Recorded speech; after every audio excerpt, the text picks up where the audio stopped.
Dawn found the twins still breathing, which felt like victory and curse both. The war room stank of wet wool and smoke and ink. Raven scrolls lay piled like driftwood after a flood. Reports of burned wagons, foraging parties cut down, small boats turned back by pitch and arrows. Maps were weighted with knives and coins. Every road that fed Tywin Lannister's camp had become a throat, and Robb Stark had decided he would squeeze until the lion's eyes bulged. Catelyn stood with a King's Landing letter crushed in her hands. Wax cracked, parchment creased into something ugly. Sansa's name lived on it like a wound. She could not stop feeling the phantom of her daughter's fingers in her own. Soft, anxious, obedient in ways that had once seemed like safety. Robb did not look at the letter again. He had read it. He had swallowed the rage. Now he made it useful. 3 bands, Robb said, voice steady. The bandage on his brow made him look younger and older at once, as if the wound had split the boy from the king and left only the king standing. 1 strikes the kingsroad wagons before they reach the siege. 1 strikes foragers within 2 miles of Tywin's line. 1 sits on the river crossings and kills messengers. Edmure Tully's hands clenched. And if they burn another village, he snarled. They will, Brynden answered flatly. They burn because it's all they know. Robb's eyes lifted, wolf-cold. Then we make burning expensive, he said. He turned to Beric Dondarrion, who waited in the firelight with the quiet patience of a man who had learned that justice often arrived late and bloodied. You and your brotherhood take the woods, Robb said.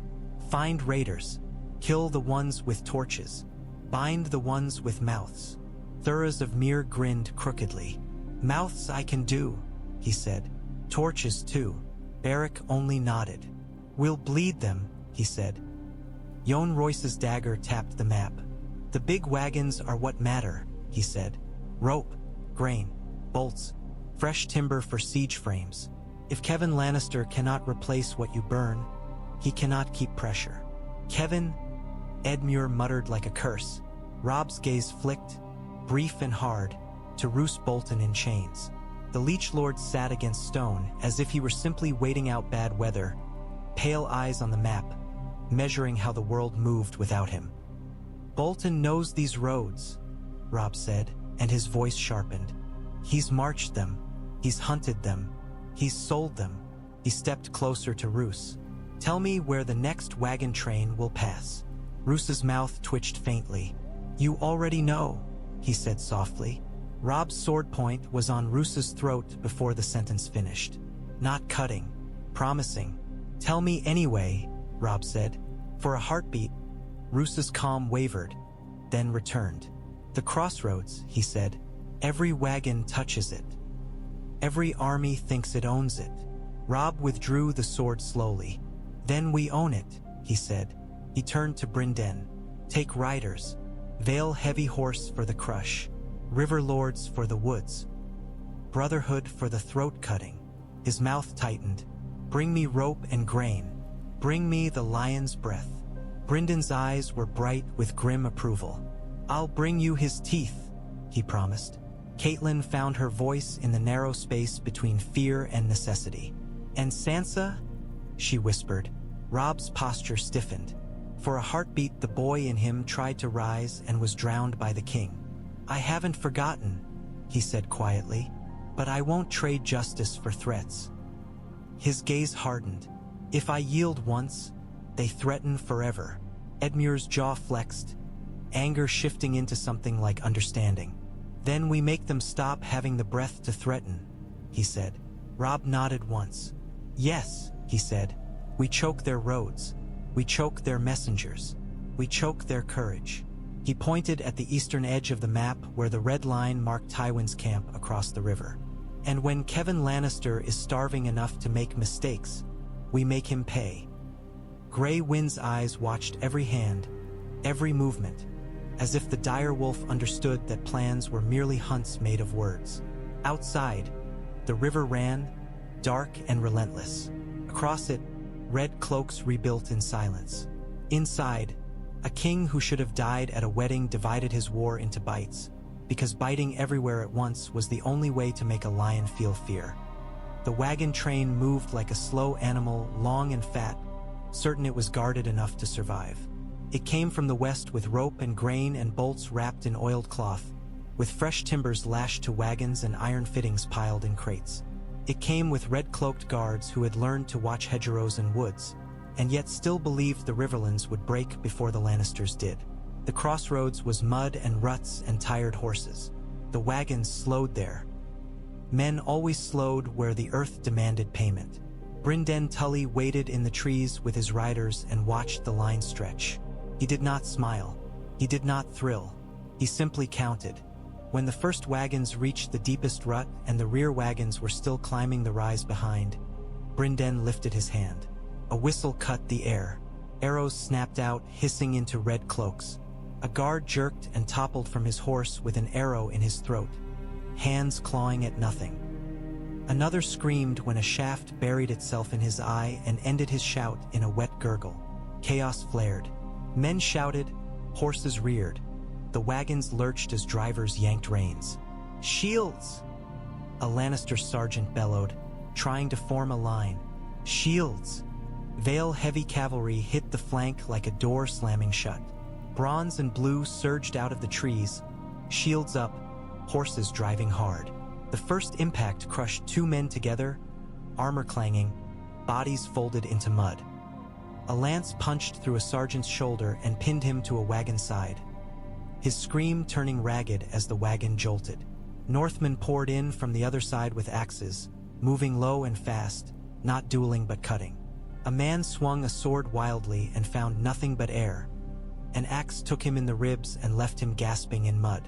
Then Beric Dondarrion stepped into view, and the wagon train's courage cracked. Flame danced along his blade, bright and hungry in the gray day. It was not the comforting fire of hearths. It was the fire of judgment. A Lannister guard stared, eyes wide. "What?" he began. Beric's sword struck, and the man fell with a scream that smelled like burning cloth. Men backed away instinctively, fear turning disciplined soldiers into boys again. Thuras of Myr laughed as if the gods themselves were drunk. He lifted a torch and hurled it into a wagon piled high with pitch-soaked rope. The torch caught and the wagon went up like a bonfire. Smoke roared upward, black and thick, clawing at the sky. "Cut them off!" Brynden shouted. "Don't let one ride." A rider tried to flee down the road. A Vale knight chased him, shield first, and knocked him from the saddle into the ditch. The knight's blade finished him before his boots stopped kicking. A wagon driver screamed and tried to whip his horses forward. A Northman leapt onto the wagon, dragged the driver down by his hair, and slammed his head into the wheel until the scream stopped. Beric moved through the chaos like a man who had already died and therefore did not fear. Are dying again. He cut rope, spilled grain, set crates alight. Every sack that burst into mud was a day Kevan Lannister's men would chew leather and curse. A Lannister captain fought his way toward Beric, teeth bared, desperation making him brave. "You're outlaws," he snarled. Beric's eyes did not change. "We're the Riverlands," he said, and his blade took the captain down. When it ended, the road was choked with broken wagons and burning rope. Grain lay smeared into mud like pale paste. Men in red lay scattered like discarded cloth. Brynden stood amid it, breathing hard, and felt no joy, only the cold satisfaction of a knife finding the right place. "Take what we can," he ordered. "Rope, bolts, anything dry." He pointed at a wagon that still held intact barrels. "And leave the rest for fire." A boy, barely more than a squire, knelt in the mud with hands bound, eyes wide. "Please," he whispered. "Please, Brynden's gaze was hard. "You're alive because the king wants mouths," he said. "You'll talk. You'll live long enough to be useful." He leaned close, voice low as a threat. "And if you lie, you'll envy the dead." Smoke rose into the gray air, a message written in flame. Somewhere across the river, Kevan Lannister would smell it and understand. The twins was not only a bridge. It was the center of a web, and the web had begun to tighten. Kevan Lannister wore Tywin's patience like borrowed armor, and it fit poorly. He sat at the map table with reports scattered like wounds, jaw clenched, eyes narrowed at lines that refused to behave. The siege was supposed to be a machine, pressure applied until stone broke. Instead, the machine kept losing its parts. Rope burned, grain stolen, foragers slaughtered, messengers found in ditches with their tongues cut out. A mud-smeared survivor from the wagon ambush knelt on the tent floor, breath ragged, eyes wild. "They came from both sides," he blurted. "Vale horse, my lord, and outlaws with fire, Beric Dondarrion, I swear it." Kevan slammed his hand down so hard the ink pot jumped. "I don't care what songs they sing while they kill," he snapped. "I care that my men eat." An officer swallowed. "We have stores," he said quickly, "for a few days. If we ration, morale breaks." Kevan cut in. "And if morale breaks, the siege breaks." Another officer leaned forward, voice tight. "We could attempt a crossing upstream," he suggested. "A pontoon, barges. If we can get men behind the west tower." Kevan's eyes narrowed. "And if they burn the barges, we drown," he said. Qyburn stood near the tent flap, silent as a shadow, holding his small jar as if it were a charm. The black liquid inside clung to glass like hunger.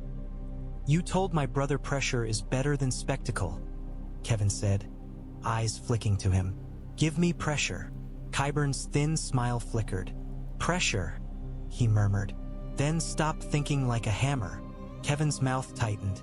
"Speak plainly." Qyburn stepped closer to the map and tapped the river line with one finger. "They hold the bridge," he said. "So you stop trying to take the bridge." His eyes lifted. "You make the bridge irrelevant." An officer frowned. "How?" Qyburn's gaze slid toward the tent flap where the river lay beyond and smoke still clung low. "Fire," he said softly. "Not on the bridge. In their heads. In their bellies." He tipped the jar slightly, and the black liquid moved sluggishly. "Float it under cover of fog. Not in heaps they can hook. In thin skins. It will cling to stone. It will burn where water cannot smother it." His smile sharpened. "It will teach them that the river is not their shield." Kevan stared at the jar, distrust and necessity wrestling. "And while they choke on smoke?" he asked. Qyburn's eyes gleamed. "You send men where they're weakest," he said. "Not to the gate, to the west tower's river stairs, to the small doors, to the places guards grow tired." He tilted his head. "The boy king cannot be everywhere." Kevan's jaw tightened. "He has the veil," he said. "He may not keep it," Qyburn replied, voice mild. "And even if he does, men tire." Kevan looked down at the map again, at the lines of road behind his camp, roads that were now death. "If I cannot feed this siege," he said slowly, "I cannot hold it." Qyburn's smile did not change. "Then you must make them hungrier furs." "Tea," he murmured. Kevan exhaled, hard. He could feel Tywin's absence like a weight missing from the tent. Tywin would have made this decision in one heartbeat and never looked back. Kevan had to carry it in his chest like a stone. "Prepare a night probe," Kevan ordered at last. "Small boats, ladders, and Qyburn's refinement." His voice hardened. "And double the raiding parties. Burn any hamlet that sends bread toward that bridge." An officer hesitated. "That will drive more small folk to Stark," he warned. Kevan's eyes turned cold. "They're already there," he said. "Let them learn what loyalty costs." Outside, the rebuilt scorpion frames creaked as men worked. Ravens rattled in cages. The river kept running. Kevan Lannister stared at the map and felt the siege become what it truly was. Not a battle of stone, but a battle of endurance. And somewhere on the west bank, Robb Stark was turning endurance into a weapon too. The fog returned like a familiar enemy. It rolled over the river in thick sheets, swallowing torchlight and turning the world into a narrow tunnel of breath and listening. The twins' men stood silent on the parapets, bows drawn, eyes straining, because fog was where Tywin liked to hide his tests. Below, the river moved in a slow, black whisper. Then something else moved with it. thin skins of darkness drifting against the current, barely visible until the fog shifted and revealed a faint sheen. Robb saw it from the battlement and felt his stomach tighten. Not brushwood, not crude burning heaps, something subtler, something meant to slip under hooks and laugh at buckets. "Qyburn," Jon Royce murmured beside him. The first skin brushed the stone brace beneath the bridge and split. Black liquid spread like oil and caught flame where a hidden wick touched. Fire blossomed low, clinging to stone and wood. It did not leap up in dramatic tongues. Crawled, patient and hungry, eating seams. Men on the river stairs shouted. "Water!" Edmure bellowed, torch already in his hand, eyes wide with rage. "Sand! Smother it!" Buckets poured, but the fire floated. Wet cloaks slapped down, but the liquid clung. Smoke rose, sharp and choking, and it felt less like an attack on timber and more like an attack on lungs. Out of the fog, shapes emerged at the river stairs. Lannister men, low boats nosing against stone, grappling hooks raised. They moved fast, counting on smoke and confusion to hide the sound of rope. A hook clanged against stone. A rope went taut.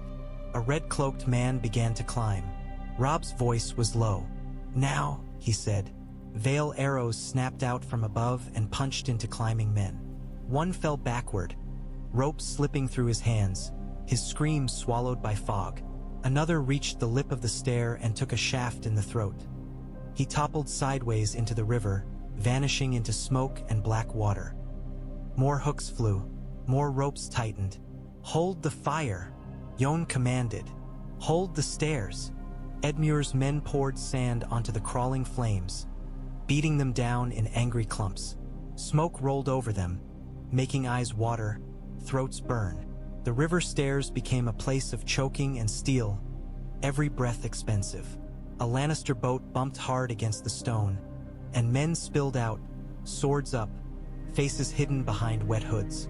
They charged the stair, trying to reach the door that led inside the tower. One door, one crack, all they needed. Gray wind hit them like a storm. The dire wolf launched out of smoke, jaws snapping, and the first man went down screaming with his arm in the wolf's mouth. Robb followed, sword low, cutting not at shields but at legs, at throats, at the places armor could not hide. "Back!" a Lannister man shouted, panic cracking his voice. Too late. Edmure surged down the steps with his torch, flame wild in his eyes. He slammed it into a splashed trail of black liquid and the fire flared, hot, sudden, between the boats and the stair. Lannister men screamed as flame caught cloaks. One stumbled backward into the river, thrashing. Robb grabbed the man by the collar as he tried to climb back, eyes wild, and shoved him down. "Tell Kevan," Robb hissed. "Tell him the river bites." The man's answer was a scream as gray wind struck again. Above, archers kept firing, shafts vanishing into fog and returning as bodies. The Lannister boats began to pull away, oars churning desperately. From the east bank, a horn sounded, "Retreat." The fog swallowed the last boat, leaving only smoke and the crawling fire beneath the bridge braces. Men beat at it with sand, with wet cloaks, with bare hands that blistered. The liquid fought back, clinging, refusing to die like ordinary flame. Robb dropped to one knee and slapped a wet cloak over the worst seam, pressing down hard until heat bit through cloth into skin. He did not release it until the flame smothered into angry smoke. When he stood, his hands were red and burned, and the smell of it made Catelyn's stomach twist even though she was not there to see it. Jon Royce's voice was steady. "He's learning," he said. Robb stared into the fog where the boats had vanished. "So am I," he replied. The river ran black beneath them, carrying away embers like tiny fleeing stars. And in the twins, men breathed smoke and understood the siege was changing shape.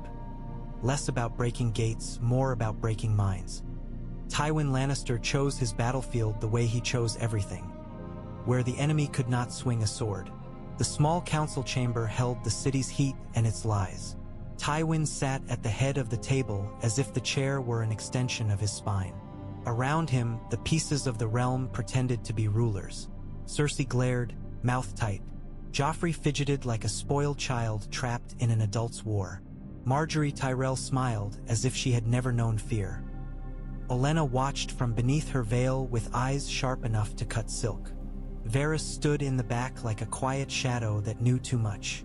Tyrion Lannister stood near the table with a cup in hand he did not drink from.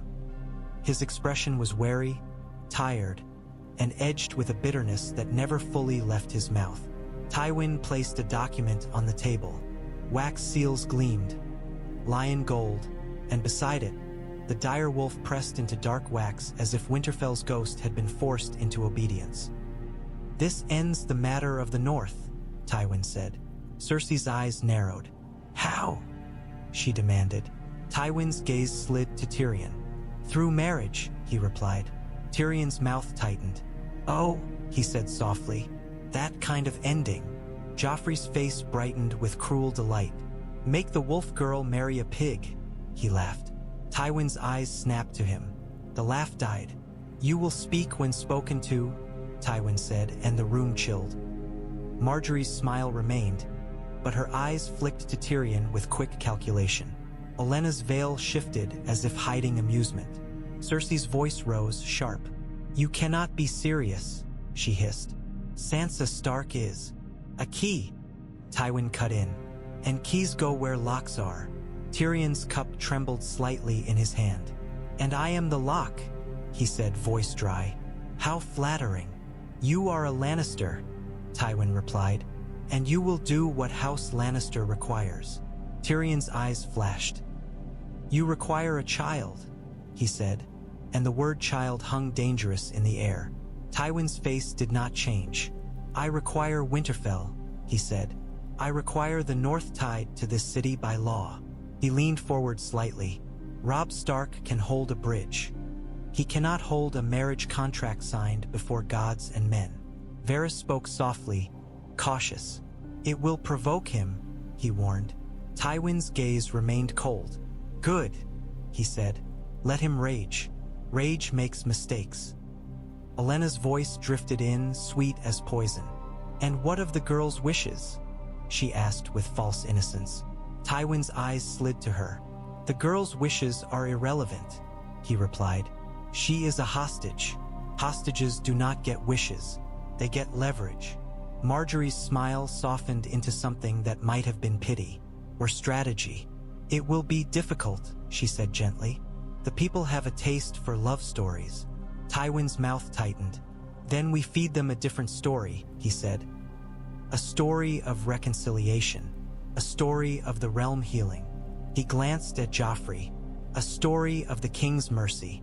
Joffrey's lip curled. "Mercy is boring," he muttered. Qyburn ignored him. He looked at Tyrion again. "You will marry Sansa Stark," he said. "You will claim Winterfell in her name." His voice dropped. "Iron. And you will be grateful, because I could have given her to a man who enjoys hurting things." Cersei's eyes flashed, and she knew Tywin meant Joffrey. Tyrion's throat worked. He looked away, jaw tight, as if swallowing something bitter. "And if I refuse?" he asked quietly. Tywin's gaze did not waver. "Then you are no son of mine," he said. "And you will discover how small a man becomes when he no longer carries a lion's shadow." Silence held the room. Varys's eyes lowered, pity useless. Olenna's veil hid whatever smile might have appeared. Marjorie watched Tyrion like a woman watching a man step onto a knife. Tyrion set his cup down slowly and stared at the direwolf seal on the contract as if it were a wound pressed into wax. "Very well," Tyrion said at last. His voice was steady, but something inside it broke. "I will marry her." Tywin nodded once, as if confirming a simple account. "Good," he said. "Send for the High Septon, prepare the September, and ensure the girl understands the honor she is being granted." Cersei's smile returned, thin and satisfied. Joffrey's eyes gleamed with anticipation. The Tyrells looked pleased in the way gardeners looked pleased when a plant bent the way they wanted. And somewhere far away, on a bridge choked with smoke, Robb Stark fought a siege with steel while Tywin Lannister strangled his hope with ink. Sansa Stark learned of her wedding the way she learned everything in King's Landing. As a sentence, not as a choice. The chamber they kept her in smelled of lavender and trapped air. Thin sunlight fell through the high window and made dust motes drift like tiny ghosts. On the bed lay a veil, pale and delicate, as if the softness of cloth could disguise the hardness of what it meant. A Sept stood near the wall with folded hands, face pinched in a constant expression of disappointed prayer. 2 gold cloaks waited outside the door, their shadows stretched long across the stone. Sansa sat on the edge of the bed and held a piece of cloth in her hands. Some scrap she had kept, a habit of home. Her fingers clenched and unclenched as if trying to remember what it felt like to hold something that belonged to her. The door opened. Tyrion Lannister stood there, smaller than his reputation and heavier than his jokes. His eyes looked tired. He held his hands open as if showing he carried no weapon. "I didn't choose this," he said quietly. Sansa did not look up at first. She had learned that looking at men in the city often invited them to believe you belonged to them. "I know," she whispered. The words surprised her. They were true and they were useless. Tyrion stepped inside, stopped as if unsure how close he was allowed to be. "My father believes he can win wars by writing them," he said. Sansa's throat tightened. "My brother wins wars by bleeding," she replied, and the thought of Robb's blood made her chest ache. Tyrion flinched, not with fear, but with a kind of shame. "Yes," he said, "and your brother has been inconveniently alive." Sansa's fingers tightened on the cloth until her knuckles whitened. "Will they hurt him?" she asked, and hated herself for asking as if a Lannister might offer comfort. Tyrion's mouth tightened. "They will try," he admitted. He glanced at the Septa, then lowered his voice further. "Sansa, you should know something. I can't protect you from this wedding, but I can protect you from what some men believe a wedding entitles them to." The Septa's eyes sharpened, suspicious of any softness. Sansa looked up then, just enough to meet Tyrion's gaze. She saw discomfort there, and a stubborn refusal to be a monster. Her breath trembled. "Thank you," she whispered, and the gratitude tasted like ash because it was gratitude for the smallest mercy in a cage. The door opened again. Margaery Tyrell entered with a soft smile and eyes that measured everything. She wore warmth like perfume, and in King's Landing warmth was always a strategy. "Sansa," Margaery said gently, "may I sit?" Sansa nodded because refusing was another kind of danger. Margaery sat beside her on the bed, careful not to touch too much. "I'm sorry," she said softly. "I know this is frightening." Sansa's mouth twitched. "You don't have to pretend," she whispered. Margaery's smile did not falter. "I'm not pretending," she said. "Not entirely." Her eyes flicked toward Tyrion, then back. "My family believes alliances keep people alive. Sometimes they're right. Sometimes alliances are cages. We try to choose the cages that don't bite." Sansa stared at the veil. "This one bites," she murmured. Margaery's voice lowered. "Then survive it," she said. "Survive until you can choose again." Her eyes held Sansa's. "You are not weak because you're afraid. You are strong because you keep standing." Sansa wanted to laugh. Standing was all she was allowed to do, but Margaery's words carried a strange kind of heat, and Sansa clung to it because she had nothing else. Tyrion cleared his throat. "My lady," he said to Margaery, "shouldn't you be preparing for your own wedding?" Margaery's smile warmed. "Oh, I am," she said. "That is why I came. I wanted to see the woman my future husband's family has chosen to use as a knife." She looked at Sansa with something like quiet respect. "Knives can cut both ways." The Septa shifted, uncomfortable. "Enough," she snapped. "The girl must pray." Margaery rose, smoothing her skirts. "Of course," she said sweetly. She paused at the door and looked back once. "Sansa," she said, voice soft. "If you need anything, tell me." Sansa did not believe in offers. Offers in this city were hooks. But she remembered Margaery's eyes when she said survive, and the memory settled in her chest like a small, stubborn ember. After Marjorie left, Tyrion lingered a heartbeat. "I'm sorry," he said again, quieter. Sansa looked at him, then at the veil, then at the raven cage shadow on the wall. "I used to think songs were true," she whispered. "Now I think ravens are the only honest things." Tyrion's mouth twisted in something like pain. "Then let's hope your ravens fly fast," he said. He left, and the door closed, and Sansa Stark sat very still in a room full of lavender and chains, holding a scrap of cloth like it was Winterfell, and listening to the city outside as if it might one day carry her brother's footsteps to her door. The Vale finally decided what Petyr Baelish had refused to believe. Not every man could be bought. In the high hall, cold light poured in as if the sky itself wanted to witness. Anya Waynwood stood beside Robert Arryn, one hand resting lightly at the boy's shoulder. Not gripping, not guiding like a puppet, simply steadying. Robert's chin was lifted. His eyes were wet, but his voice had found a strange, stubborn firmness. Petyr Baelish smiled tightly as guards stepped closer. His hands lifted in a gesture of innocence that had persuaded queens and fools alike.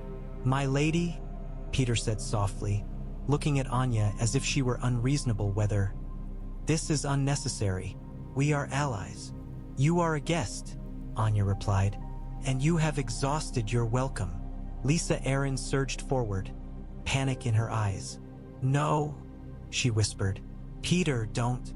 Petyr turned to her, and for a heartbeat his smile softened into something that looked like tenderness. "Lysa," he murmured, and the softness was a blade too. "Don't be frightened. They won't dare." Nestor Royce's voice came like a hammer. "They will," he said. Petyr's eyes flicked, quick, assessing. He saw the lords around him with faces set like stone. He saw the guards' hands on spear shafts. He saw the room's mood, and he understood, finally, that charm had found rock. Robert Arryn's thin voice rose, trembling but clear. "I don't want him," he said. The words cut. Lysa's face twisted as if struck. Petyr's smile froze. Anya's voice softened. "Just enough." "My lord," she said. "Speak if you wish." Robert swallowed hard. He looked at Petyr, and his gaze held the simple honesty of children. Brutal because it did not know how to lie prettily. "He makes me scared," Robert whispered. "Not the war. Him." Petyr's eyes narrowed by a fraction. "My lord," he began, voice honeyed. "I have only ever..." "Enough," Anya cut in. "You have used the boy's name like a rope. You have used his mother like a door. You have tried to drag the Vale into cowardice because cowardice keeps your hands clean." Her eyes sharpened. "And now the Vale will be clean of you." A raven flew in through an open window and beat its wings hard, landing on the sill as if impatient. The bird's presence felt like an omen, a reminder that the realm's wars were not contained by mountains. Horton Redfort stepped forward and spoke for the lords who had been wavering. "The Vale holds to Lord Robert Arryn's order," he said. "The host remains. Those who fled will be named. Those who stayed will be honored." His gaze turned cold. "And you, Petyr Baelish, will not speak in Lord Robert's name again." Petyr's smile returned, thin, controlled, dangerous. "You are making enemies," he said softly. "The crown will. The crown can come climb our mountains," Nestor Royce said bluntly. "Let it try." Lysa's hands trembled as she reached for Petyr's cloak. "Petyr," she pleaded, voice breaking. "You promised." Petyr's eyes flicked to her, cold calculation breaking through. Ugh, the tenderness. He had promised many things. Promises were cheap. This hall had become expensive. He stepped back from her touch, gently, as if sparing her embarrassment. "My lady," he said, voice soft. "I promise you again, I will fix this." Anya's gaze did not soften. "You will leave," she said. Petyr inclined his head, smile sharpened. "Very well," he replied. "I will leave." His eyes slid to Robert one last time, and in them was something thin and hungry. "For now." The guards moved in. Petyr walked between them with the grace of a man who refused to admit defeat even as the door closed behind him. He did not struggle. He did not plead. He saved his rage for later because rage was more useful when it could be spent in the right place. Lisa stood trembling, ring gleaming on her finger like a mistake she could not undo. Robert Arryn stood beside Anya Waynwood, tears on his cheeks, but his chin still lifted. And in the Ares' cold light, the mockingbird's song was cut short, not by a sword, but by a boy's refusal to be used. The North came to the twins like a storm that had been delayed too long. Men crowded the great room with damp cloaks and hard eyes, lords and envoys and captains, each carrying a piece of the North's anger. Great John Umber was there, huge and loud and furious enough to rattle candle flames. Others stood quieter, their fury sharpened into calculation, because quiet fury was often the most dangerous. Vale witnesses stood near the wall, watching because this judgment needed eyes outside the North. Catelyn understood that now. The realm believed lies more easily than it believed truth, unless truth had too many witnesses to be denied. Robb held Roose Bolton's confession up, wax seals gleaming. "You wanted proof," he said, voice steady. "Here is proof. Here is his hand. Here is his seal. Here is the price he sold us for." He read the confession again, and each name landed like an axe. Tywin Lannister, Walder Frey, Harrenhal, Warden of the North, Ramsay Snow. At the bastard's name, a murmur ran through the room, uneasy, sharp. "Ramsay," Great John Umber spat, as if the word tasted rotten. "That bastard's a beast." A lord's envoy in silver-trimmed cloak spoke quietly. "If Ramsay Snow holds the Dreadfort's cruelty," he said, "he will spread it. The North must act." "Act?" a Karstark man snarled. "We should flay Bolton and be done." Jon Royce's calm voice cut through. "Flaying is a Bolton custom," he said. "Do not become what you hate." Great John slammed his fist on the table. "I don't care what we become," he roared. "I care that leeches don't drink my king." Robb lifted a hand. The room quieted because the room remembered he was king, and because the siege across the river made any fracture feel like death. "Bring him," Robb ordered. The doors opened, and Roose Bolton was dragged in under guard, chains clinking. His pale face was calm. He looked around as if counting men, weighing whether any of them could be bought even now. The room snarled. Great John surged forward, bellowing. "Leech!" Vale shields shifted, subtle, not threatening Great John, reminding him. Jon's gaze was a warning without words. Robb stepped between the fury and the captive. "You will have him," Robb said to the room. "Not today, not in chaos. You will have him in judgment, with every lord present, with the Vale watching, with maesters writing." His eyes narrowed. "And when he dies, he will die in a way the realm cannot call rumor." Roose's eyes met Robb's. "You are building theater," he said softly. Robb's smile was thin. "You taught me," he replied. "You taught me that truth is not enough. It must be seen." A lord spat. "He admits it," the man growled. Roose's mouth twitched faintly. "I admit nothing I cannot deny later," he said. Catelyn stepped forward, voice sharp. "You admitted it in ink," she said. "And the ink is on raven wings." Roose's eyes slid to her, mild. "Ink can be questioned," he replied. Robb's gaze hardened. "Not when you speak it," he said. "Tell them, Roose. Tell them you wrote willingly." Roose looked around the room, and for the first time he seemed to relish something. This audience, this anger, this proof of how much poison one man could spill. "Willingly," he said. A stunned hush hit the room. Even Great John Umber's roar died in his throat. Robb turned to the northern lords. "The Dreadfort will be commanded to arrest Ramsay Snow," he said. "Every Bolton bannerman will be required to swear again, or be treated as traitor." His voice dropped. "And the North will not splinter because one leech tried to drink it dry." A lord's envoy in silver-trimmed cloak nodded once. "Then we send riders," he said. "And ravens?" Brynden added, stepping into view like a shadow that had learned to speak. And we send a message to every lord who's tempted to be clever." Robb's eyes stayed on Roose. "And you," Robb said softly, "will sit in chains and watch the North erase you." Roose Bolton's calm held, but his bound hands trembled just slightly. So small a crack that only a mother who had watched men lie for years would notice. The room's anger did not fade. It sharpened, and outside, across the river, Tywin Lannister's siege waited, patient, unaware that the North had just begun to turn its own knife inward, with the same cold purpose it used against lions. The September of Baelor glowed like a lie. Candlelight filled the air with warm gold, softening stone, making the world seem holy. The seven-pointed star above the altar shone as if the gods themselves had leaned close to watch. Sansa Stark stood beneath that light in a pale gown that felt heavier than armor. Her hands were steady only because she had learned how to be still. Stillness was the only resistance King's Landing allowed. Tyrion Lannister stood beside her with his hands held carefully, as if afraid of touching her and being mistaken for the kind of man his father wanted him to be. His face was tight, jaw clenched, eyes flicking once to Sansa in a glance that held apology and helplessness tangled together. The High Septon raised his hands and spoke of vows and duty and the sacred binding of houses.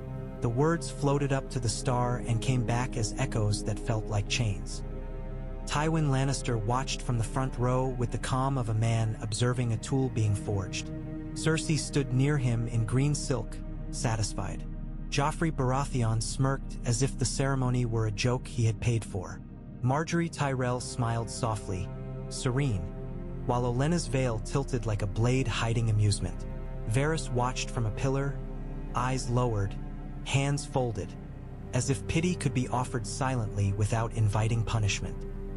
When the High Septon asked Sansa to speak, her throat tightened. She opened her mouth and felt the city's weight press down. Every guard, every whisper, every threat. Her voice came out small and clear. The vows were simple. The meaning was not. Tyrion's voice followed, steadier than he had any right to be. He spoke the words like a man swallowing iron. The ring was brought gold, heavy, polished. Tywin's choice made solid. Sansa's fingers trembled when the metal touched them. Not from joy. From the cold realization that law could be a cage as strong as stone. Joffrey laughed softly, delighted. "Lovely," he murmured, loud enough for nearby lords to hear. "Now she belongs to us." Cersei's smile sharpened. Marjorie's eyes flicked, careful. Olenna's veil did not move, but the air around her felt suddenly colder. The High Septon blessed them, voice rising, and the September's candles seemed to burn brighter as if the gods approved. Sansa did not look up at the star. She looked at the floor because the floor was honest. The floor did not pretend mercy. As the ceremony ended, Tywin leaned slightly toward Tyrion, voice low. "You have done your duty," he said, and duty sounded like ownership. Tyrion's mouth tightened. He did not answer. Answers were luxuries in chains. Sansa felt herself guided down the aisle by hands that were careful not to bruise but still forced her forward. Gold cloaks lined the way, faces blank. The city's heat waited outside the September like a mouth. Marjorie stepped close as Sansa passed, her smile still soft. Her voice was barely a whisper, lost beneath hymns. "Survive," she breathed. Sansa's breath hitched. He did not nod. Nodding could be seen, but the word lodged in her chest like a small, stubborn ember. Above, the star continued to glow, and somewhere far away, a raven would carry the news over rivers and smoke and siege lines, toward a bridge where wolves and falcons held back lions, toward a brother who would read it and taste a different kind of war. The raven arrived after dark, when the twin stones were cold and the river's sound felt like teeth. A maester carried the scroll into the war room with trembling hands, as if the parchment itself were heavy. The wax seal was King's Landing's, crown pressed into gold, alongside a smaller seal that made Catelyn's stomach lurch even before she saw the words. Lion. Robb took it, broke it, read. For a heartbeat, he did not move. Catelyn stepped closer, breath held. She saw his face change. Not into rage, not into tears, but into the terrible stillness of a man being forced to swallow grief while others watched. "What?" she whispered, voice breaking. "Does it say?" Robb's mouth worked once. Then he spoke, and the words sounded like iron dragged over stone. "Sansa Stark," he said, "is wed." Catelyn's world tilted. The room blurred. She gripped the edge of the table as if the wood could keep her from falling. She heard a sound and realized it was her own breath turning ragged. "Wed," she repeated, and the word was a knife. Jon Royce's jaw tightened. Bryndon's eyes went hard. Edmure swore, violent and helpless. Lyn Corbray's smile sharpened, not from joy but from the sheer ugliness of the game. Roose Bolton's pale eyes watched from his chains, calm as ever. "Clever," he murmured softly. "Your enemy moves where your sword cannot reach." Robb turned on him with a look that could have killed. "Speak again," Robb said, voice low, "and I'll carve your tongue out myself." Roose's mouth twitched and he fell silent, satisfied anyway. Catelyn forced herself to breathe, forced herself to read the rest. The letter was polite. It was cruel in its politeness. It spoke of reconciliation, of unity, of the North being returned to the realm through a lawful marriage. It spoke of Tyrion Lannister's name as if it were a blessing.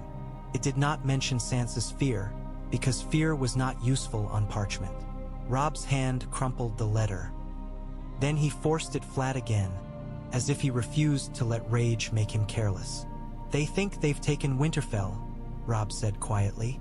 Edmure slammed his fist down. "Let's march," he snarled. "To King's Landing. To the September. Let's." "We can't," Brynden snapped. "Not with Kevan across the river and the twins under siege. Not with half the Riverlands still burning." Jon Royce spoke, voice steady. "This is why Tywin Lannister left the siege," he said. "He's turning the war into law. He wants you to panic. He wants you to abandon the bridge." Robb stared at the map, eyes narrowed, breathing slow. Gray wind pressed close, ears flat, sensing his pack's pain. Catelyn reached for Robb's arm. He did not flinch away, but his muscles were rigid beneath her hand. "Bring her home," Catelyn whispered, voice cracking. "Please." Robb swallowed hard. For a heartbeat, the boy in him tried to rise and was crushed by the king. "I will," he said, and the promise sounded like a vow made to the gods and to his own bones. He turned to the room, voice hardening. "We do not abandon the twins," he said. "We do not give Kevan the bridge. We do not give Tywin the satisfaction of seeing us run." His eyes flashed. "We make King's Landing pay for that marriage." Edmure's breath hitched. "How?" Robb pointed at the roads on the map like a man pointing at arteries. "We take Harrenhal," he said, "not as a castle, as a knife on the kingsroad." He looked at Jon. "Vale ka Vale, river lords in the woods, brotherhood for the shadows." His gaze sharpened. "We cut the road between King's Landing and the west until the city chokes on its own hunger." Bryndon's mouth tightened into approval. "Make the lion fight for every loaf," he murmured. Jon nodded once. "And you force Tywin to choose," he said. "City or siege, marriage or bridge." Robb looked down at the crumpled letter and felt the rage settle into something colder. "He thinks he owns my sister," Robb said softly. "He thinks ink makes it true." He lifted his eyes, and the room went quieter, because a king's eyes could do that when they stopped shaking. "Ink breaks," Robb said. "Stone breaks. Lions break." His voice dropped. "And I will break him without stepping into his mouth." Outside, the river ran in darkness. Across it, campfires burned, patient and hungry. Inside, a mother held her grief like a blade, and a boy king who had survived a wedding meant to end him began to plan a war that would reach past bridges and sieges and strike at the heart of the realm. Because now the war was not only about crowns. It was about bringing a sister home from the city that had stolen everything and still demanded more. Somewhere in the dark, ravens flew faster than fear. And somewhere ahead, on a rain-slicked kingsroad, the next trap was already being laid. Robb Stark read the raven again. not because he expected the words to change, but because he needed to feel them harden into something he could carry without breaking. Sansa Stark weht. Tyrion Lannister, husband. Winterfell claimed in ink. Catelyn stood behind him, breath shallow, hands gripping her cloak so tightly the fabric creaked. She did not weep. She could not afford to, not in front of men who would mistake grief for weakness. Grief was sharp enough already. It did not need a witness. Jon Royce laid his dagger on the map with brutal simplicity. Harrenhal, he said. Not the castle. The road. Brynden Tully nodded once, eyes like flint. The kingsroad is a spine, he said. Break it, and the city feels the pain. Edmure's voice came out rough. And the siege? He demanded. Kevan Lannister still sits across the river. We hold the twins, Robb said, and the steadiness of his tone made the room go quiet. Edmure holds the towers. Vale shields hold the bridge. River lords and the Brotherhood bleed the roads. He looked at Beric Dondarrion, whose face carried the tired truth of men who had already died once in their hearts. I want every torchbearer Tywin sends to punish the Riverlands to vanish into the woods, Robb said. No songs, no survivors bragging, just silence and missing men. Thoros of Myr grinned crookedly. Silence is hard, he said. But missing men? I can do missing men. Beric nodded. We'll do it, he said simply. Robb turned his gaze to Roose Bolton. The Leech Lord sat in chains with his calm mask on, as if the war were weather and he had merely been caught outside without a cloak. You wrote, Robb said. Roose's pale eyes lifted. I did, he replied. And now you will write again, Robb said. Orders to your bannermen. Names, routes, the places your men used to slip into rear camps and burn wagons. His voice dropped. You will help me cut your own house out of my war. Roose's mouth twitched faintly. You want to unmake me, he said, and it sounded almost curious. Yes, Robb answered, and there was no heat in it now, only certainty. And I will. Catelyn stepped closer, voice shaking despite her will. Sansa, she whispered, and the name scraped her throat raw. Robb's eyes flicked to her, and for a heartbeat the boy he had been tried to rise. Then the king swallowed him again. I will bring her home, Robb said softly, but I will not buy her with surrender. His gaze hardened. I will buy her with leverage Tywin cannot ignore. Jon Royce's dagger tapped the map again. We take Harrenhal, he said. We hold it like a knife over the kingsroad. We force Tywin to choose where his power lives, here in mud or there in the city. Brynden's grin was thin. And when he chooses wrong, he said, we make him pay. Robb rolled the raven scroll, pressed the wax back down as if sealing it could contain its cruelty. We ride, he said. The words traveled through the room like a bell struck in a cold church. Gray.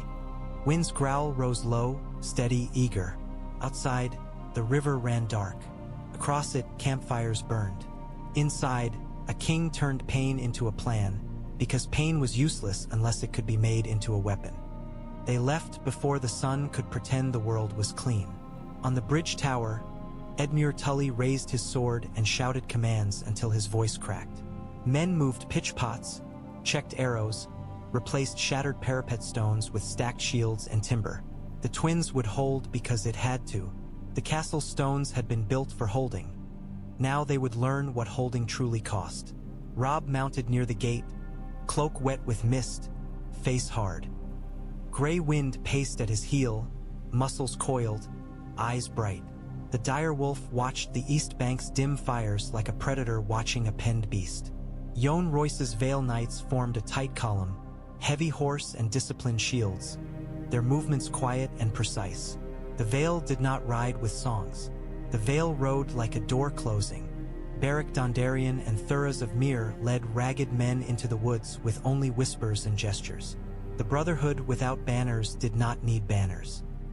They were a banner made of missing sons and burned farms.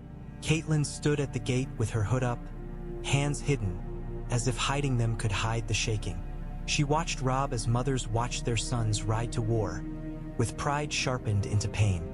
"You're leaving him," she said softly, eyes flicking toward the guarded wagon where Roose Bolton sat in chains. Robb's jaw tightened. "I'm leaving him behind stone," he replied. "He cannot poison what he cannot reach."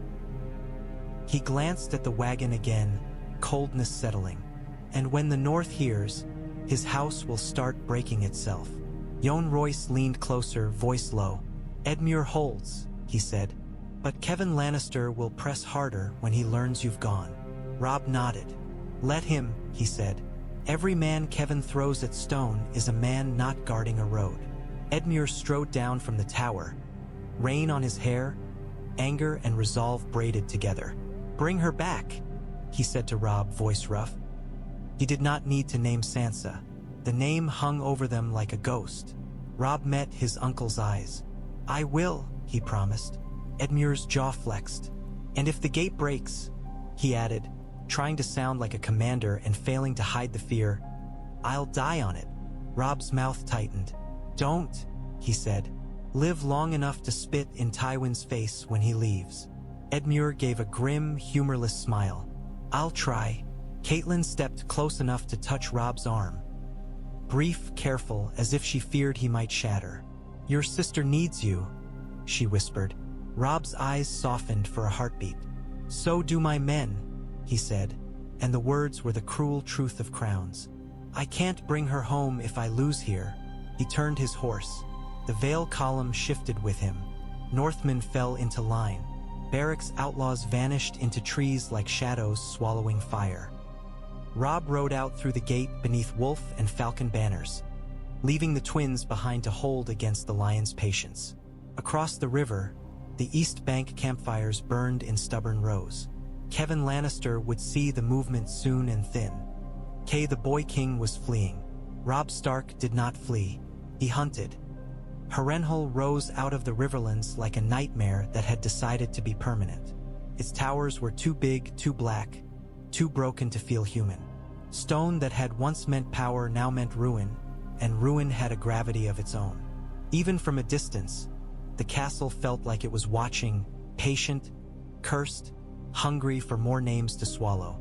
Robb Stark watched it from a wooded ridge with Jon Royce beside him.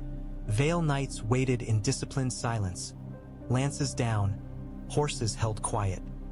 Northmen crouched in brush, faces smeared with mud, hands on axe hafts. Beric Dondarrion stood near Thuras of Myr, his sword unlit for once, flame kept in reserve like a prayer.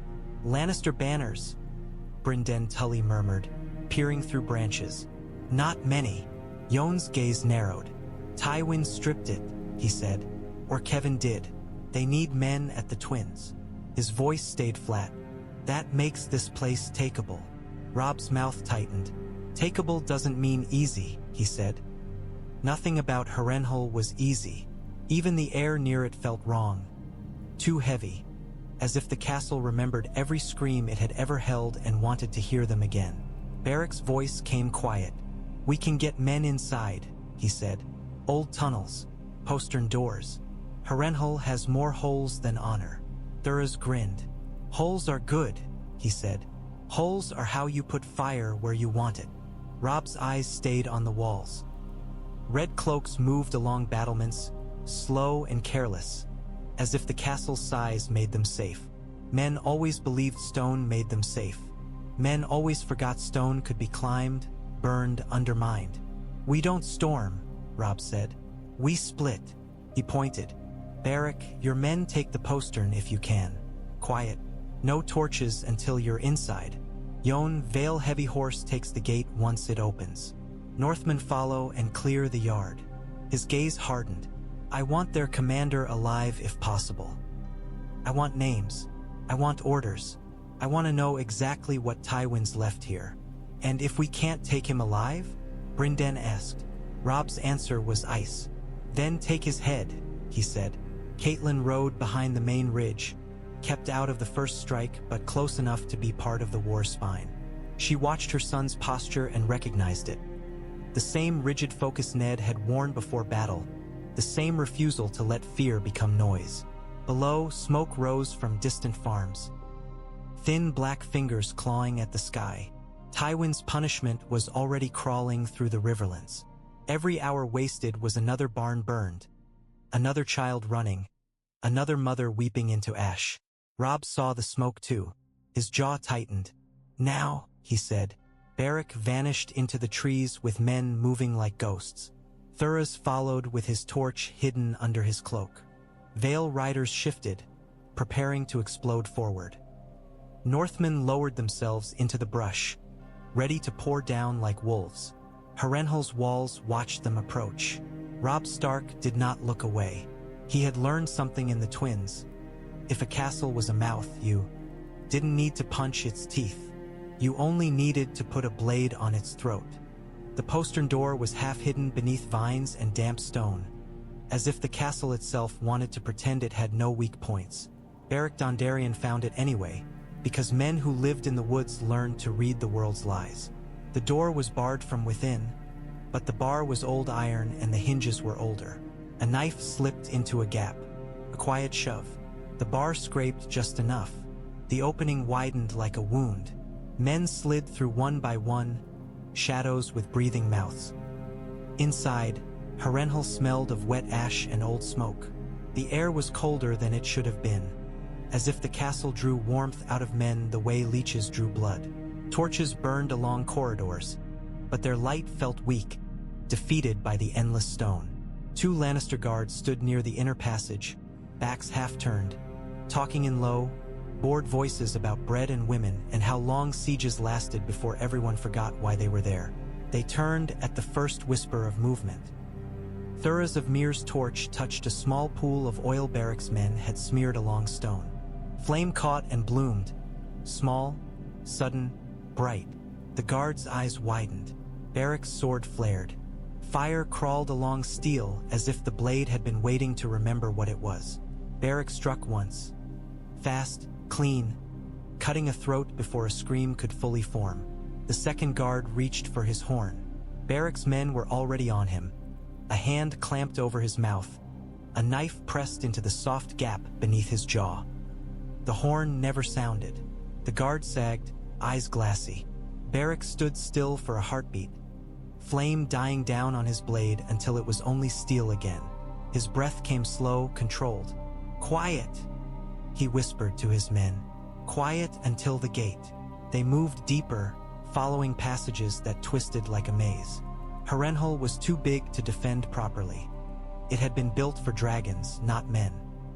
Its corridors were throats and guts and veins, and men inside it were always lost a little even when they thought they knew the way. A patrol approached, 4 red cloaks, torches held high. Beric's men pressed into a shadowed alcove. Thuras grinned, torch hidden again. The patrol passed, boots slapping stone, unaware they had walked by their own deaths. Far above, a horn sounded, distant, confused. Someone had noticed something, a missing man, a torch out of place. A shadow where a shadow shouldn't have been. Beric's men did not panic. Panic was for men who still believed the world was fair. They reached a stairwell that climbed toward the inner gatehouse. Beric looked up at the spiral, listened to the thump of boots above, measured the rhythm. "Now," he whispered, and his men began to climb like ghosts. Outside, on the wooded ridge, Robb Stark watched Harrenhal's gate and waited for it to open as if waiting for a throat to expose itself. Inside, Beric Dondarrion moved through the castle's dark belly with fire held in check, because fire was loud and loud invited slaughter. But soon there would be no avoiding loud. Soon, Harrenhal's gates would be opened from within, and the ruined castle would learn that even the most cursed stone could be taken when men were desperate enough to stop dying on other men's schedules. The gatehouse became a slaughter in the space of one heartbeat. Beric's men reached the winch level and found Lannister guards already rushing. Drawn by a horn, torches flaring, faces sharp with sudden fear. They had expected bandits. They had not expected outlaws with discipline and a lord who carried fire in his hand like a verdict. Steel met steel on the stair, tight and brutal. A guard swung a sword downward. Beric caught it, turned it, drove his blade into the man's ribs. Another guard tried to shove Beric back down the steps with a shield. Thuras of Myr smashed his torch into a pitch barrel and sent flame blooming into the guard's face. The man screamed, dropped his shield, hands clawing at burning hair. "Turn it!" Beric shouted, and two of his men threw themselves at the winch, cranking with desperate strength. Chains groaned, heavy wood shuddered. Below, the main gate began to move. Outside, Robb Stark saw it, the smallest shift, the first inch of opening, and his world narrowed to a single command. "Now," Robb roared, and the Vale crashed forward. Jon Royce led the heavy horse like a bronze avalanche, shields up, hoofs pounding. The gate opened wider, wider, as Beric's men fought above, buying seconds with blood. A Lannister sergeant tried to form a line in the courtyard, shouting for a shield wall. A Vale lance took him through the chest and pinned him to the ground. Northmen poured through behind the cavalry with axes raised, moving low and fast, hacking at legs, cutting men down before they could find bravery. Harrenhal's yard became chaos. Red cloaks stumbling over each other, torches dropped, horses screaming. Robb rode in with Grey Wind at his side, and the direwolf's presence broke the last illusion of control. Grey Wind lunged into a knot of men, jaws snapping, dragging one down, tearing at another's arm until bone cracked. Men screamed and ran, and running turned the yard into a hunt. "To the tower!" Robb shouted. "Don't let them bar it!" Jon Royce's men shifted with practiced discipline, splitting, some holding the gate, some pressing inward, shields forming a moving wall. Robb followed the wall toward the inner yard where Harrenhal's black stones rose like cliffs. Men tried to bar doors with iron poles. A Northman's axe split the pole in half. A Vale shield slammed a man into stone hard enough to make his teeth click. Above, Beric Dondarrion's sword flared again, fire reflecting off wet stone. He stood at the gatehouse landing, blood on his armor, eyes old, shouting down to the men below. "Hold the gate," he bellowed. "Don't let them close it." Thuras laughed breathlessly, face smeared with soot, and shoved another torch into pitch. Flames climbed the stairwell behind them, turning the gatehouse into a furnace that Lannister men could not reclaim without cooking themselves. A Lannister captain tried to rally his men near the central tower, voice cracking. "For the king!" he screamed. Robb's sword cut him down me. This slogan. "For my sister," Robb whispered, and the words were a prayer made of steel. When the fighting finally slowed, Harrenhal's main gate stood open, the direwolf and falcon banners pushing inward like a tide. Lannister men fled deeper into the ruined castle, disappearing into corridors that swallowed fear. Robb reined in near the courtyard's center, breath ragged, eyes scanning the endless black stone. This place was too big to hold by pride alone. But Robb Stark did not intend to hold it by pride. He intended to hold it by hunger. Harrenhal was too large to cheer in. Even victory felt small inside it. The inner courtyard was a bowl of black stone, broken statues, collapsed arches. Smoke drifted upward through tower gaps and vanished into a sky that looked unimpressed. Men moved in the aftermath with cautious steps, as if the castle might reach out and swallow them if they made too much noise. Robb Stark stood on a cracked step with Grey Wind beside him, the direwolf's fur dark with mud and blood. Robb's bandage was stained anew. His eyes stayed hard. Kings did not get to look relieved. Jon Royce supervised the securing of gates and doors with calm efficiency. Vale shields held choke points. Northmen blocked corridors with wagons and timber. Beric's Brotherhood melted back into shadows, appearing only to drag out a prisoner or point to a hidden passage. They brought the Lannister commander, bloodied, furious, alive, before Robb. The man knelt under guard, jaw clenched, eyes full of hate. "Name," Robb demanded. The captain spat blood. "For you," he snarled. Grey Wind's growl answered for Robb. The captain's defiance wavered. Ser Bonifer's man," he choked, then corrected himself in panic. "No, sent by Kevan, by Marbrand before he died." Robb's eyes narrowed. "Orders," he said. "Who supplies you? Where are the wagons?" The captain swallowed hard. Kingsroad, he whispered. All of it. The Gold Road too when it's safe. This place is meant to, he flinched. To protect the road. To keep it open. Robb nodded once. It's closed, he said. He turned and looked at the vast black walls as if speaking to the castle itself.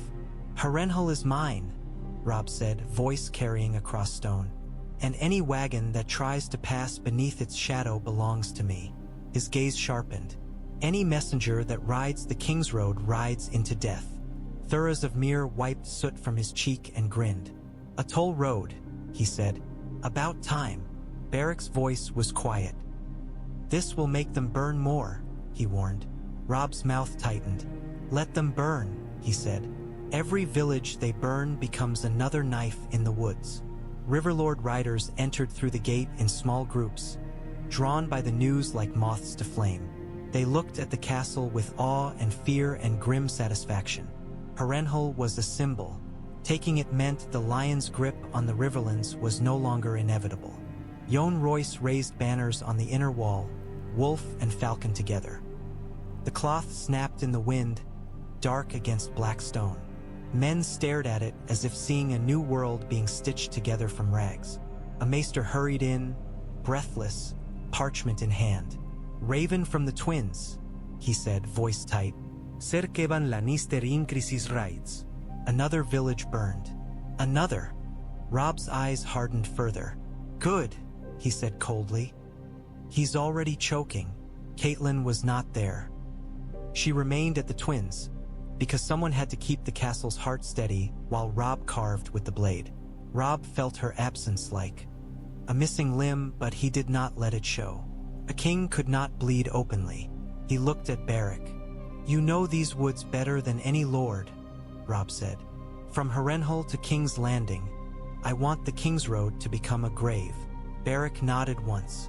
It will, he said. Robb turned back to the black courtyard and felt the war shift. Again.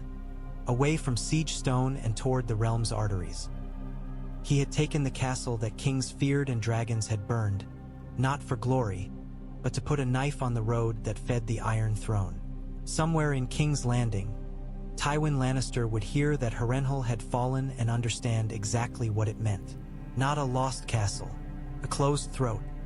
The Raven reached Tywin Lannister before the city's gossip did, and that alone was insult enough. He read the report in silence while the small council chamber held its breath. Harrenhal taken, the Kingsroad threatened, wagon trains missing, river lords, stirring like embers kicked back to flame. Cersei's mouth tightened. Joffrey's face flushed and then reddened with rage. Tyrion sat with his cup untouched, eyes lowered as if already sick of the war being turned into theater. Marjorie Tyrell smiled faintly, too calm. Olenna's veil tilted, her eyes bright with calculation. Varys watched from shadow, quiet as ever, and Pycelle trembled as if the parchment might bite him. Tywin set the raven scroll down. His voice, when it came, was mild. Robb Stark has taken Harrenhal, he said. Joffrey exploded. I want his head, he screamed. I want. Tywin's gaze snapped to him. The scream died mid-breath. You want, Tywin said softly, to sit down and stop embarrassing the crown. Joffrey's mouth worked. He sat, fuming, fingers white on the armrest. Cersei leaned forward, eyes sharp. How? She demanded. How did he take it? Harrenhal is a ruin, Tywin cut in. And ruins are hard to defend when your men are starving and your commanders are dead. His eyes flicked toward Tyrion, not accusing, merely noting the chain of consequences. Marbrand killed, Gregor wounded, the siege strained, the road bitten. Marjorie's smile warmed by a fraction. It seems the North has learned, she murmured. Olenna's voice was sweet. Or it seems the lion has been made to chase too many mice at once, she said. Tywin ignored the barb. He looked at the map, where a dagger had been pinned into the Kingsroad line like a wound. Harrenhal is a knife on my throat, he said. It threatens my supplies. It threatens my messages. It threatens the illusion that the Iron Throne's reach is endless. Cersei's eyes narrowed. Then we send men, she snapped. We crush him. With what? Olenna asked lightly. With what wagons, dear? Cersei's glare could have melted gold. Shut up. Olenna smiled beneath her veil. No, she replied. Tywin's hand lifted, stopping them. We do not rush, he said. Rushing is what Robb Stark wants. His gaze sharpened. He wants me to abandon the twins fully. He wants Kevan to fail. He wants the Riverlands to believe the lion has been declawed. Varys's soft voice drifted in. And the girl? He asked gently, as if discussing whether. Does her marriage still serve as leverage if the kingsroad is cut? Tywin's eyes did not soften. The girl serves as leverage until the North chooses to stop caring, he replied. And the North will not stop caring. Not yet. Tyrion's jaw clenched. He did not speak. His silence tasted like shame and anger and helplessness. Tywin looked at him anyway. You will prepare to move, Tywin said. Tyrion's eyes lifted. Move where? He asked, voice tight. Tywin's answer was cold as iron. To the west, he said. With why? Our wife. He let the word wife hang like a chain.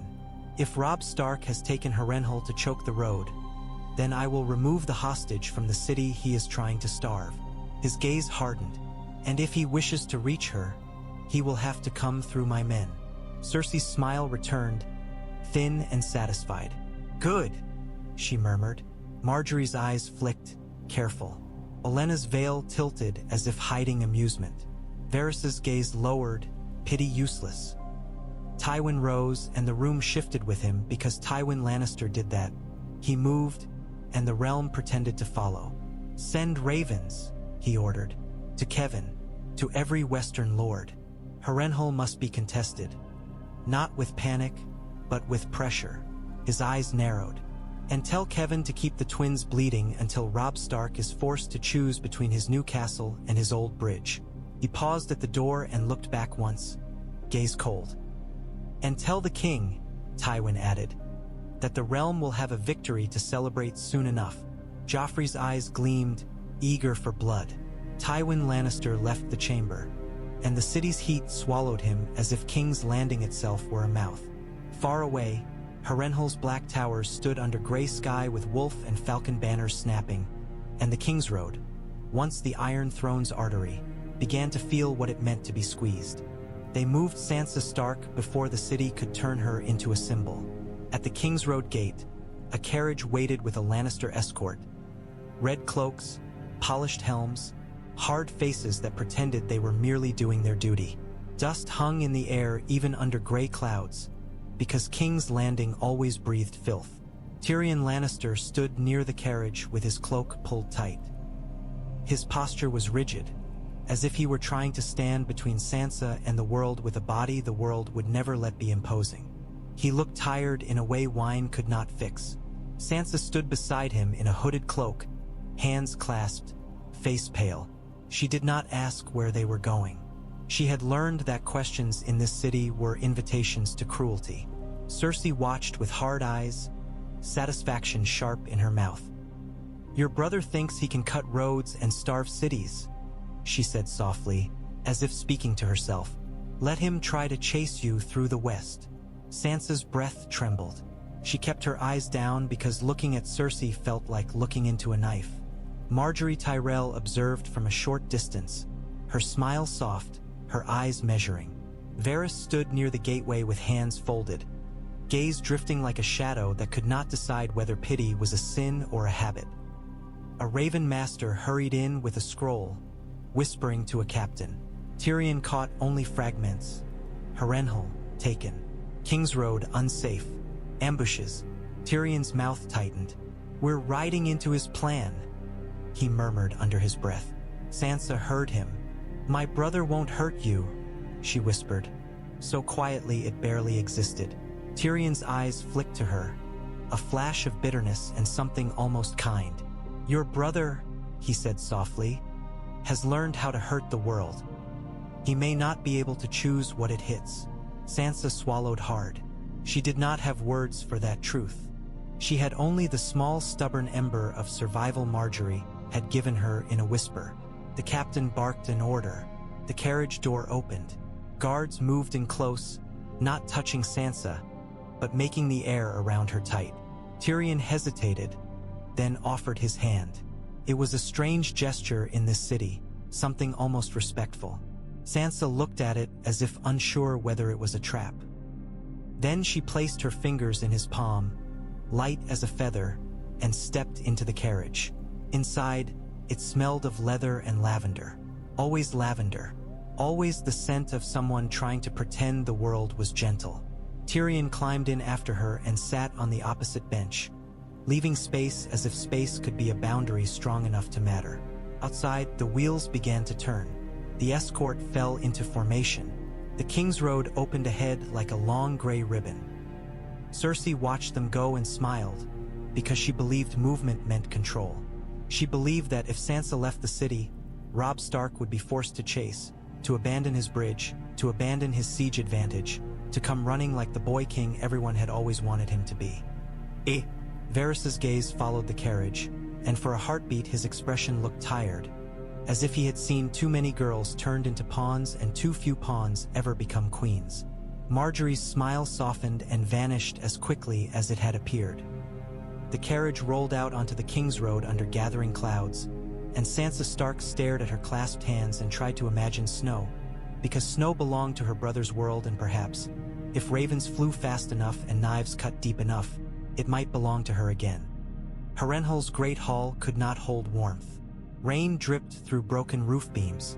Wind pushed through gaps that used to be walls. Torches burned anyway, their light fighting black stone like small stubborn hearts. Robb stood over a map table set on trestles where some lord's feast had once been held, long ago, before dragons and curses and war had turned Harrenhal into a monument to ruin. Jon Royce stood opposite him, bronze calm. Beric Dondarrion waited near the edge, silent, watching. Thuras leaned against a cracked pillar with his crooked grin, as if enjoying the irony of holding council in a place built for kings and now ruled by outlaws and wolves. Brynden Tully arrived with mud on his boots and a hard light in his eyes. "They moved her," he said without preamble. Catelyn was not here, but Robb felt the blow anyway, sharp and immediate. "Sansa," he said. Brynden nodded. Sansa Stark. "Out of King's Landing. Lannister escort. Tyrion Lannister with her." He stabbed a finger at the Kingsroad line. "They're sending her west." Robb's hand tightened on the map's edge. For a heartbeat, the boy in him tried to rise, and the king crushed him down. Panic was what Tywin wanted. Panic was how men died. Jon Royce spoke first, voice steady. "This is Tywin Lannister's answer to your knife," he said. "He removes the hostage from the throat you're squeezing." Beric's eyes sharpened. "Then you chase," he said quietly. Robb shook his head once. "Not blindly," he replied. "If I chase with an army, Kevan takes the twins. If I abandon Harrenhal, Tywin reopens the road." His voice hardened. "If I do nothing, my sister disappears into the west and becomes a chain I can never cut." A Riverlord captain swallowed. "We can hit the escort," he offered. "An ambush. Woods near the Blackwater. And if they kill her out of spite?" Jon asked, and the question chilled the room. Thurs's grin faded a fraction. "They might not," he said. "Not with Tyrion. He's not that kind of monster." Robb's eyes narrowed. "Monsters follow orders," he said. "And orders come from Tywin." Grey wind growled low at a kneeling Lannister scout bound near the table. The scout's eyes were wide with terror, and the terror was useful. Robb crouched until they were eye level. "Where is the escort stopping?" he asked. The scout trembled. "Rosby," he whispered. Then the river road. They'll keep to garrisons. He swallowed hard. "They expect ambush." Robb nodded slowly. "Good," he said. "Let them expect it." He looked at Beric. "You have men who can move without banners," he said. "You have eyes in the woods." Beric nodded once. "We can follow," he said. "We can watch. We can pick off the edges." Robb's gaze hardened. "You will not touch Sansa," he ordered. "No arrows near her. No flames. No chaos that makes her a casualty." His voice dropped. "You watch. You tell me where she is every day. And if an opening comes that is clean enough, then we take it." Feres grosh. And again, a little as if relieved to hear a king still cared about the difference between clean and bloody. "Clean is rare," he said. "Then we make it," Robb replied. Jon Royce tapped the map. "And Harrenhal?" he asked. Robb straightened, eyes flint. "We hold it," he said. "We tighten the kingsroad. We keep starving Kevan. And we send smaller claws after the carriage." He looked around the ruined hall at the gathered captains. "Tywin Lannister wants me to choose between my bridge and my sister." His voice hardened into something colder than anger. "I choose both," Robb said. Outside, rain dripped through broken beams. Inside, men felt the shape of a new war forming. One fought not only by armies, but by shadows moving along roads, by ravens racing each other across the sky, by a king refusing to be forced into a single choice. At the Twins, the river did not sleep. It ran under torchlight and rain, constant as hunger. Across it, Kevan Lannister's campfires burned in dim rows, patient and cold. The lion's head had left, but the lion's body still pressed, probing at night, burning along roads, dragging the siege forward one breath at a time. Edmure Tully stood on the tower with his cloak soaked and his sword at his side, eyes fixed on the far bank. He looked like a man who had been forced into command and had discovered, bitterly, that command was simply responsibility that never stopped. Catelyn stood below with a raven scroll in her hands, and when she read it, her mouth went very still. Sansa moved, west, under escort. Her fingers trembled around the parchment. She did not let herself collapse. She had already collapsed at the Twins once, in a hall full of blood. She would not do it again. She climbed the tower steps and put the message in Edmure's hands without speaking.